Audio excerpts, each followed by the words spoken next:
Hello students, मैं आज आपका ऑनलाइन एजुकेशन की क्लास में स्वागत करता हूं। और छात्र छात्राओं, आज आपके 10वीं कक्षा के सामाजिक अध्ययन के ज्योग्राफी पार्ट का लेसन नंबर 6 मैन्युफैक्चरिंग इंडस्ट्रीज विनिर्माण उद्योग से आपके लिए अभ्यास के प्रश्न लेकर आया हूं। तो आज के अभ्यास के प्रश्नों में आप शुरू करेंगे। कुछ प्रश्न उनका अध्ययन हम करेंगे। कल मैंने आपको बुक पढ़ने के लिए कहा था, आपने बुक पढ़ी होगी और उसमें आपके सामने काफी कुछ आया होगा। तो जो ही हम प्रश्न करेंगे आपको काफी बातें समझ में आ जाएंगी। तो आओ चलते हैं विषय पर। सबसे पहला हमारा प्रश्न है, उसका पहला प्रश्न का पहला भाग आपके पास है। उसमें पूछा गया कि चूना पत्थर का प्रयोग किस उद्योग में कच्चे माल के रूप में किया जाता है। तो सीमेंट बनाने के लिए सीमेंट उद्योग में कच्चा चूना पत्थर को कच्चे माल के रूप में प्रयोग किया जाता है। दूसरा प्रश्न जो आपसे इसी में ऑप्शन का है कि खालिस्तान या छोटे के रूप में पूछा जा सकता है कि कौन सी एजेंसी है जो सार्वजनिक क्षेत्र में स्टील बाजार में उपलब्ध कराती है। वो शेल के नाम से जानी जाती है। शेल के नाम से एजेंसी को हम जानते हैं, जो सार्वजनिक क्षेत्र में स्टील बाजार में उपलब्ध कराती है। अगला प्रश्न आपसे पूछा जा सकता है कि बॉक्साइट को कच्चे माल के रूप में कौन से उद्योग में किया जाता है। तो एल्यूमिनियम का उद्योग है, उसमें कच्चे माल के रूप में बॉक्साइट को उपयोग में किया जाता है। इसके साथ जो अगला इसका अभ्यास का प्रश्न है, पहले प्रश्न का चौथा पार्ट है, वो है कि दूरभाष कंप्यूटर आदि संयंत्र निर्मित कौन सा उद्योग करता है। तो इलेक्ट्रिक उद्योग है, वो हमारा सारी दूरभाष कंप्यूटर आदि संबंधित है, ये निर्मित करता है। और ये सारे के सारे बंगलोर में तैयार किए जाते हैं, इसलिए बंगलोर को इलेक्ट्रॉनिक राजधानी के नाम से भी जाना जाता है। स्टूडेंट्स, आइए अब हम करते हैं प्रश्न नंबर 2।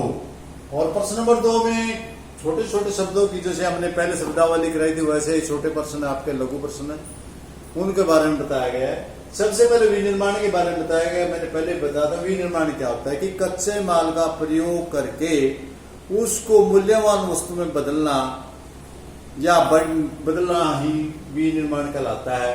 या हम ये भी कह सकते हैं कि बड़े स्तर पर या संख्या में ज्यादा अधिक माल की संख्या में जो पदार्थ है, आपके कच्चे माल के कच्चा माल है, उसको हम मूल्यवान पदार्थ में बदल करके प्रक्रिया जिस उद्योग में की जाती है उसे हमें विनिर्माण उद्योग कहते हैं।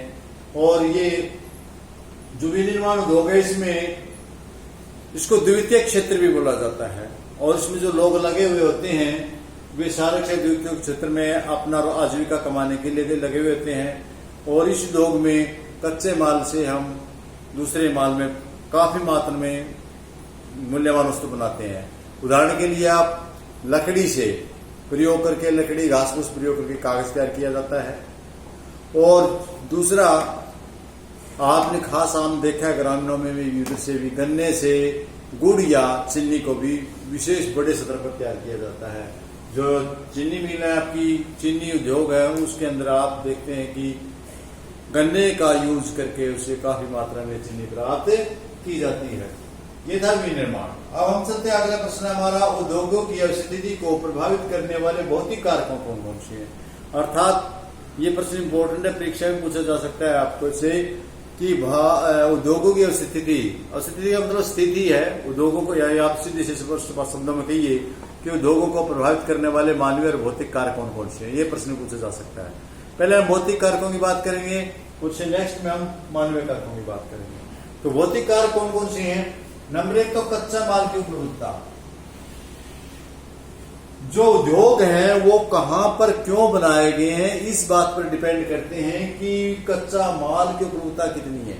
जहां पर कच्चा माल है वहीं पर उद्योग लगाया जाएगा, ताकि उस माल को ढोने में यातायात का कम से कम खर्चा आए।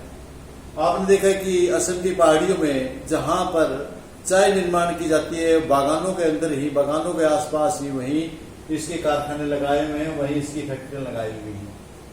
और एक दूसरा और उदाहरण है, पश्चिम बंगाल में हुगली नदी के पास में वहां में कच्चा माल पटसन काफी मात्रा में मिलता है, तो वहीं पर इसके उद्योग लगाए हुए हैं। तो कहने का मेरा मतलब ये है कि स्टूडेंट्स, जो उद्योगों की स्थिति है भौतिक कारक है, पहला है वो है कच्चा माल की उपलब्धता। उद्योग वहीं लगाए जाएंगे जब कच्चा माल ही नहीं होगा तो उस उद्योग को लगाने का वहां कोई औचित्य नहीं बनता है। दूसरा शक्ति के साधन, ये भी देखा जाता है कि जहां पर हम उद्योग लगा रहे हैं वहां शक्ति के साधन क्या है, विद्युत उपलब्ध है या हमें ताप विद्युत उपलब्ध है या जल विद्युत उपलब्ध है या कोयले से तैयार करनी है, तो जो शक्ति का साधन भी जहां नजदीक होगा वहां इसकी कोशिश की जाएगी। इसके बाद जलवायु अनुकूल जलवायु बहुत जरूरी है देखनी। हम उद्योग लगा रहे कपड़े का और लगा दे राजस्थान में, तो वहां की जलवायु शुष्क है, तो वहां पर धागा वैसे ही नहीं बनेगा, वो टूट जाएगा। तो आपने पता है कि गुजरात में और महाराष्ट्र में सूती कपड़े के उद्योग लगाए जाते हैं, और उसका कारण क्या है कि एक तो समुद्र के नजदीक होने के कारण वहां की जलवायु में नमी होती है, और वहां की जलवायु में नमी होने के कारण जो वहां का धागा नहीं टूटता है कपड़े का वस्त्र बनाने में, जो सूती वस्त्र उद्योग है, तो इसलिए वहां सूती वस्त्र उद्योग ज्यादा कामयाब है। तो स्टूडेंट्स, ये 3 बातें याद रखनी है आपने। नंबर 1, कच्चे माल की उपलब्धता। भौतिक कारकों में कौन कौन से भौतिक कारक आवश्यक को प्रभावित करते हैं। नंबर 2, शक्ति के साधन जहां उपलब्ध हो उद्योगों निर्माण के समय इस चीज को देखा जाता है। और नंबर 3, अनुकूल जलवायु। 3 चीजें विशेष करके भौतिक कारकों के रूप में देखी जाती है। इसके साथ हम अगला देखते हैं कि मानवीय कारक कौन कौन से हैं। नंबर 1 तो श्रमिक, जहां पर जनसंख्या बहुत ज्यादा है वहां पर उद्योग लगाना अच्छा होता है, क्योंकि वहां बहुत से लोग आपको काम करने के लिए कम दर पर, कम रेट में, कम मजदूरी पर आपको श्रमिक प्राप्त हो जाएंगे। दूसरा, परिवहन का हमें देखना भी है कि सड़क यातायात परिवहन की सुविधा है नहीं है। हमने कच्चा माल तैयार कर दिया तो वहां से ले जाने के लिए कोई रोड है कि नहीं है, और वहां मंगवाने के लिए कोई साधन उपलब्ध हो सकते हैं नहीं हो सकते हैं। तो नंबर 1 तो श्रमिक, नंबर 2 परिवहन, और नंबर 3 पूंजी या बैंक की कितनी सुविधा है, या हर आदमी को वहां कितनी आसानी से उपलब्ध हो सकते हैं। बैंक, पूंजी या बैंक जितने आसानी से उपलब्ध होंगे उसी जगह। मान लें किसी राष्ट्र है, जैसे मान लें किसी बहुत पिछड़े हुए हम राज्य में यदि उत्पादन करना चाहे और वो राज्य हमें बैंक से हमें बैंक की सुविधा या पूंजी उपलब्ध ना करा पाए तो हम उद्योग लगाने वाला काम होंगे। यदि कोई राज्य बहुत ही ज्यादा अमीर है या पैसे में है या उसको एक बैंक बुक आदि की सुविधा उपलब्ध करा रहा है, तो वहां हमें ज्यादा दिक्कत नहीं आएगी किसी भी उद्योग को स्थापित करने में। तो भौतिक कारक में आपने 3 बता था, में कच्चे माल, शक्ति के साधन, अनुकूल जलवायु, और मानवीय कार्यों में परिवहन, श्रम और पूंजी। ये 6 हैं। यदि एक प्रश्न आ जाए तो आप 6 के चश्मे लिख सकते हैं। अलग अलग पूछ लीजिए, मानवीय भौतिक कारक तो अलग अलग से आप उनको उत्तर दे सकते हैं। तो स्टूडेंट, इसके बाद हम चलते हैं अगले प्रश्न पर कि ऐसा कौन से जो आधारभूत उद्योग कौन से होते हैं। आधारभूत उद्योग वे होते हैं जो दूसरों उद्योगों का आधार होते हैं, जिनके प्राप्त वस्तुएं दूसरे उद्योगों में यूज की जाती है। ऐसे उद्योग जिससे निर्मित वस्तुएं दूसरे उद्योगों में काम की जाती है उसे आधारभूत उद्योग कहते हैं। जैसे किसी मशीन से हम लोहे से कोई मशीन बनाई, वो मशीन जाकर के निर्माण करे तो उसके लिए आधारभूत उद्योग होगी। तो जिसमें निर्मित माल दूसरे उद्योगों का आधार होता है उसे में आधारभूत उद्योग कहते हैं। जैसे लोहा है, लोहा उद्योग है, इसमें जो मशीनें बनती हैं उन मशीनों से फिर दोबारा विनिर्माण किया जाता है, इसी लोहे उद्योग को हम आधारभूत उद्योग कहेंगे। इसके बाद स्टूडेंट्स हम चलते हैं प्रश्न नंबर 3 पर, और प्रश्न नंबर 3 है आपका अंतर से संबंधित। इसमें अंतर है, एक संकलित इस्पात उद्योग और दूसरा है मिनी इस्पात उद्योग।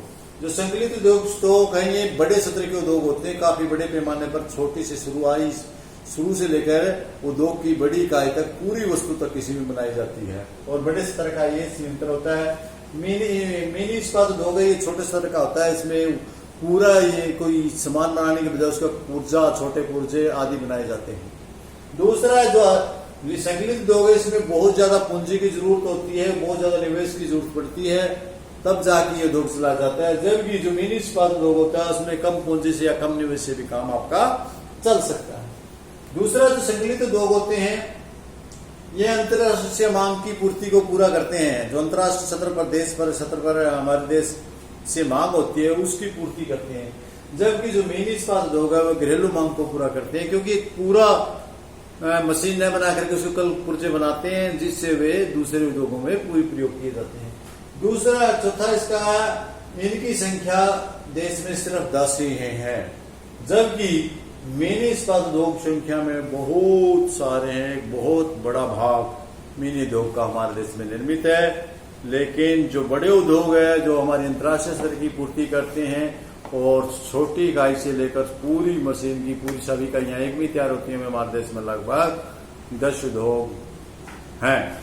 तो स्टूडेंट्स, आज के प्रश्न में इतने ही। मैंने आज के 3 अभ्यास के प्रश्न करवाए हैं, आपको इनको अच्छे से करना है, याद करके आपने अपनी परीक्षा की तैयारी के लिए, और जो शेष पाठ आपका रहेगा उसको पढ़ना है, और बाकी के जो प्रश्न रहेंगे वो हम कल आपको करवाएंगे। आज के लिए इतना काफी।